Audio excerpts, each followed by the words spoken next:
It is that time of that off season already where I'm giving you my breakout players going into the 2024 season. So let's not waste any more time. Make sure you drop a like, comment down your top breakout players going into this year. And let's get straight into the video. All right, going into my first player. This one may be on a lot of people's list, and that's okay, but he's on mine as well. That is Drizzy Drake Rogers, Drake London for the Atlanta Falcons here. And let's go back to what he did these past 2 years in the league so far. In 2022, it didn't really have too much of a good season. 72 receptions, over 117 targets, right? 10.5 fantasy points per game. And then this past year in 2023, 69 receptions, over 100 targets with 109, averaging 10.9 fantasy points per game.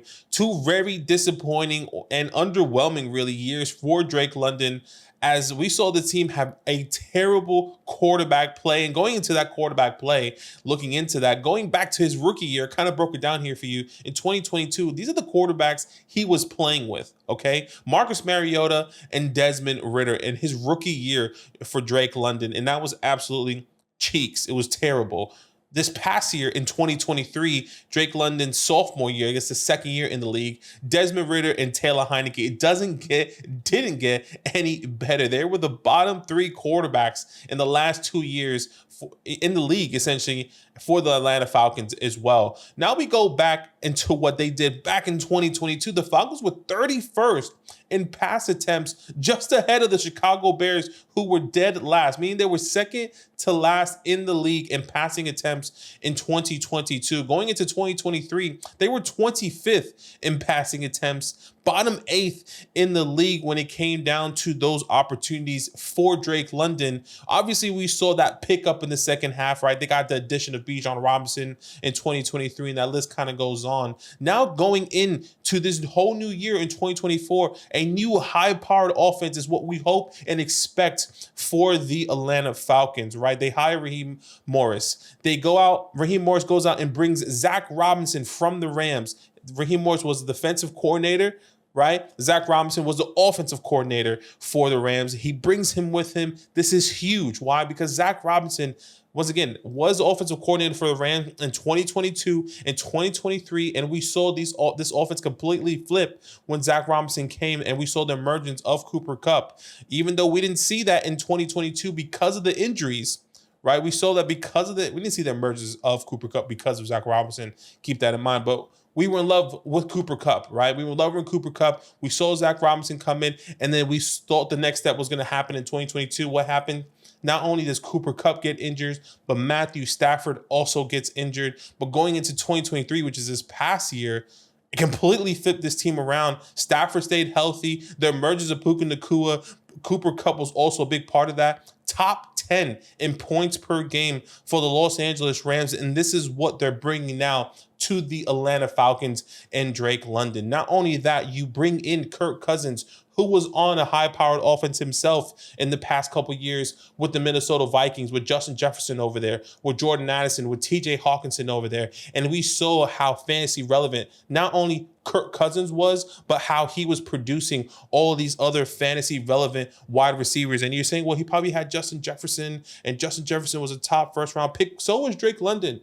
Drake London was a top 10 pick in the NFL draft, if I'm not mistaken, top 10, or at least top 12 pick in the NFL draft for the Atlanta Falcons. And then go on and get Bijan Robinson. There is no doubt in my mind, with Kirk Cousins under center, with Zach Robinson calling the plays, with Drake London catching the ball, London is easily going to be a breakout candidate for the 2024 season. So Drake London is my first guy on this list. Okay, so I brought you Drake London, who was pretty obvious. Now I'm bringing you a bold take, something that I don't think anyone is talking about at the moment currently in the fantasy community, because maybe they don't believe in him, or maybe they haven't looked into the situation, but there is no excuses for this person to fail that I'm going to be talking about and bringing to you in this current take, and that is Will Levis. Okay, and I kind of dug deep a little bit when you thought about Will Levis and what was potentially happening in this year for 2024. in 2023, played 9 games last year for Ryan Tannehill because he got injured. Levis coming into the league, we all knew he was going to be a project. He wasn't going to be this guy that was going to come in and demand an offense. He was going to be a project because he had trouble reading defenses. He has trouble stepping up in the pocket and feeling that pressure. He was going to go into the 2024 season with a new year, which is exciting. Why? Start off with the front office. New offensive coordinator, new head coach, right? They get rid of that old head coaching regime that was not old mindset, but it was very run heavy. They bring in Brian Callahan from the Cincinnati Bengals, who was the offensive coordinator there from 2019 to 2023. And we saw how high power that offense for the Cincinnati Bengals were there with Joe Burrow, Jamar Chase, T. Higgins. The list goes on. A high-powered, fast-paced, high-scoring offense Brian Callahan is going to be bringing here to the, at least he hopes, for the Tennessee Titans. It is clear that they want to move past this 300-plus attempts a year for Derrick Henry, and that's why they got rid of him. What do? They go out and get a lot of skilled players. The depth around Will Levis at the position is exciting, right? We have to look at it low key. He is kind of stacked, right? And I think a lot of people are overlooking the Tennessee Titans. I'm not saying he's going to be a phenomenal quarterback. I'm not saying he's going to be, top 5 quarterback. I'm saying if he can finish as a top 12 guy, this is exciting, okay? DeAndre Hopkins, who, let's be honest, he was producing fantasy relevant quarterback back in his day with how many quarterbacks he's played with. Calvin Ridley, who just came from the Jacksonville Jaguars, didn't have the best year with Trevor Lawrence, but he still can ball, right? Treylon Burks, who we really haven't seen because of the injuries in the first couple of years. And just think about it. Coming out of Arkansas, he was this guy that they kind of, comp to the Deebo Samuel, the way he can be moving the ball, the way he can be utilized in space. He has depth and weapons. Not only that, they go out inside Tyler Boyd, a good slot, or a wide receiver that can be utilized anywhere and any time, especially if one of these guys go down. Chigakonko, who hasn't broken out yet, but he's a reliable tight end. And they go out, and not only do they have Tajay Spears, who we all like in the pass catching game, but they also bring in Tony Pollard, a guy that can be that 1-2 punch with Tony Pollard and Tajay Spears, which is exciting. So the weapons around Will Levis are there. No excuses, okay? You're going to be hearing that a lot in this take. The offensive line improvements as well. Last year, the Tennessee Titans struggled at protecting the quarterback. That's a huge reason why Will Levis is even on the field currently, because Ryan Tannehill got injured. According to PFF, the Titans were ranked dead last in the NFL in the offensive line. Okay, they they really had 2 injuries, but they struggled to protect the quarterback, and they gave up the most sacks in the NFL this past year with 49 sacks given to the quarterback. The best thing about this is that they can't get any worse. It's only up from here, especially with the additions they made this offseason.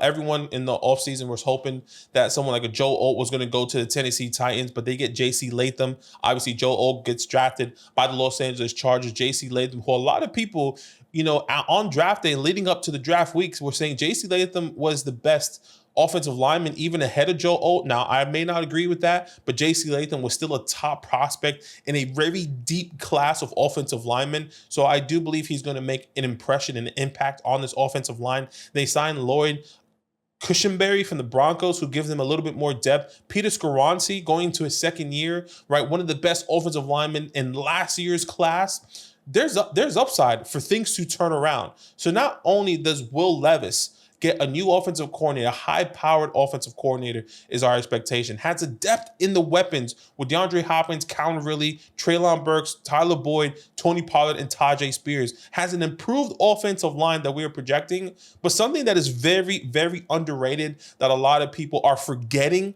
about Will Levis is his rushing upside.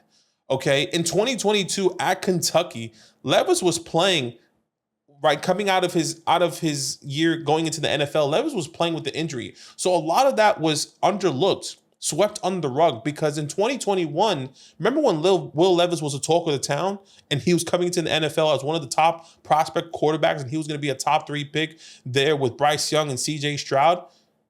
he got injured and we didn't see that rushing, that same quarterback. Now, yes, there's other things that he needed to improve on, but the rushing upside was very underrated and overlooked for Will Levis. In 2021, right? 63 attempts, over 500 yards, and 9 rushing touchdowns for Will Levis at Kentucky.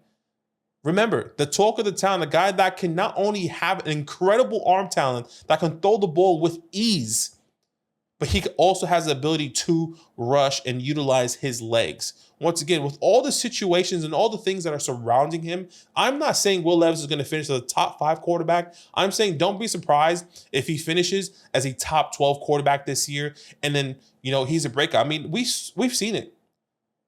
Think about Baker Mayfield. He had a quote unquote breakout year. He finished quarterback 10 because he had the weapons. He had all the opportunities around him and the play calling as well. All the things should hopefully fall with Will Levis, is why he's my second breakout player going into this year. All right, guys, before I get into my next take, go to flogfantasy.com/land, the best place to support what Zach and I are doing here. Not only do you get everything that's on your screen, and you get that and so much more. A 2024 rookie report where we break down each and every rookie that came into this 2024 draft class. You get a personalized DM for Zach and myself saying, hey, should I do this trade? What do you think about this? What should I do with this team? Should I rebuild? Should I compete now? Am I year 2 from competing? You have all that access on a personalized DM if you do sign up here. And not only that, you get your Dynasty team reviewed by us as well. And all you have to do is go to flogfantasy.com, use our promo code LAND, get 30% off at sign up, and you're able to unlock everything that you see on your screen. All right, going into my next player. This is the last time, the absolute last time. It's make or break for this player. And I can't believe I'm bringing him on this list. Because if you guys have been following the channel, I've been saying a lot of horrendous things about him, a little bit. Not too bad, but I've been not on his side, but I flipped the switch. I'm on the dark side. It's Kyle Pitts. Okay, Kyle Pitts, fantasy success so far. Let's talk about it. Let's break it down. In 2021, Pitts had his best year by far, finished as a tight end 6. A lot of people will consider that his breakout. But for me, I would say breaking out is keeping consistent with the fantasy productions on a year-to-year basis. And I'm giving him a little grace because of that, because it was injuries and so on and so forth, which we'll talk about. Let's break down, just like I did with Drake London, this quarterback situation. Now, right, Kyle Pitts does have an extra year, so I'm not going to go to the 2023 and 2022 years. Obviously, it was with Desmond Ridder, Taylor Heineke, and Marcus Mariota. But the difference with Kyle Pitts in his rookie year is that the quarterback play was significantly different, right? A Super Bowl type of caliber quarterback, a fantasy consistent, relevant quarterback in his prime, producing multiple fantasy relevant wide receivers as well in his prime. That was Matt Ryan in 2021, which was Kyle Pitts' rookie year, right? That is the difference when you think of the quarterback play and how much that can help someone like a Kyle Pitts. That was the year Kyle really took a hiatus, right? That was the year that Russell Gage was wide receiver 2. So the situation was pretty phenomenal. That was the year Cordell Patterson was the waiver wire pickup of the year. It was good times. It was good times back then. You can't believe that that was 3 years ago now. But let's talk about Kyle Pitts, okay? Because it really was the injury bug that got him in 2022, right? When you think of 2022, Kyle Pitts gets injured in week 11. He had to repair his MCL and PCL in his right knee and landed on IR. He didn't finish his second year in that season. That actually continues into 2023, and you can actually see that Kyle Pitts wasn't right when he was playing in the game, right? Kyle Pitts, there was a lot of concerns about Kyle Pitts if he was going to be the same, if the movement was going to be the same, and we've seen from himself, Kyle Pitts saying playing in that injury was pretty significant. Playing on that injury wasn't the easiest thing. And going into 2024 is going to be a whole new year, which he's excited for. Another year removed from that injury with a new quarterback in town, which I cannot wait. Obviously, Kirk Cousins is a huge part of that. Obviously, I brought in Zach Robinson and Drake's London's past take as well. So all these guys combining, but also the consistency or what we've seen in the recent history with Kirk Cousins producing a fantasy relevant tight end and TJ Hawkinson just only finishing tight end 2 this past year or 2 years ago now when he was with the Minnesota Vikings. Okay, so Kyle Pitts is most likely the most athletically gifted tight end that Kirk Cousins has ever played with. Coming off of off of that injury, with a new head coach, a new quarterback, a new offensive coordinator, that Kyle Pitts can easily finish again as a top 6 tight end. And that's exactly what we're hoping for. And the value is there for Kyle Pitts if you are in the market, I would say, for someone like him. So Kyle Pitts is my next breakout player. And last but not least, another wide receiver on this list. And honestly, it's not a surprise that he's on this list, but to be honest, he hasn't broken out yet. And that is Garrett Wilson. Okay, he has been in QB purgatory for his whole career, essentially. And we're hoping that's going to change going into 2024.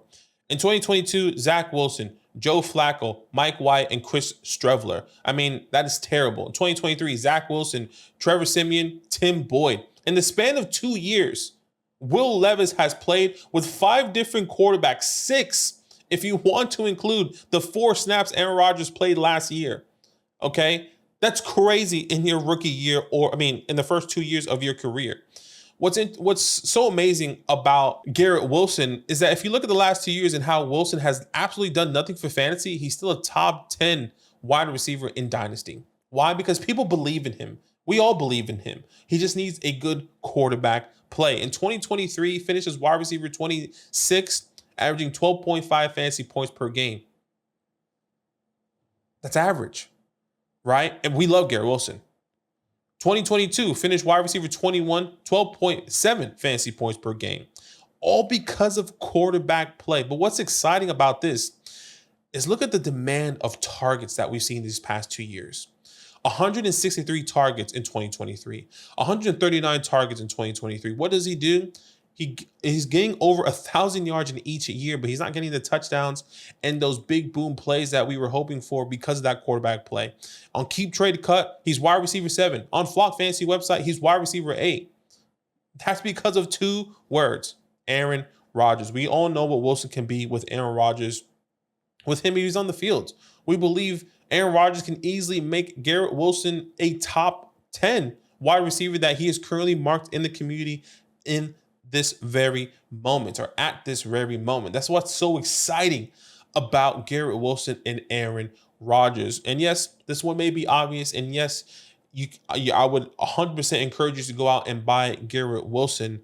But the targets speak for themselves, and those opportunities speak for themselves. If Aaron Rodgers wasn't on this team, he may not be a top 10 wide receiver, but the talent is top 10, which is exciting for Garrett Wilson. Guys, Garrett Wilson, Will Levis, Kyle Pitts, and Drake London are my top breakout players going into the 2024 season. Once again, comment down below who are your top players going into this year. And as always, it's all love. Now that those idiots are done talking, who needs some rankings? Hell yeah, I need some rankings. Then use promo code LAND, L-A-N-D, for 30% off any membership at flockfantasy.com. Oh. It's so easy, even your grandma could scan that QR code right there.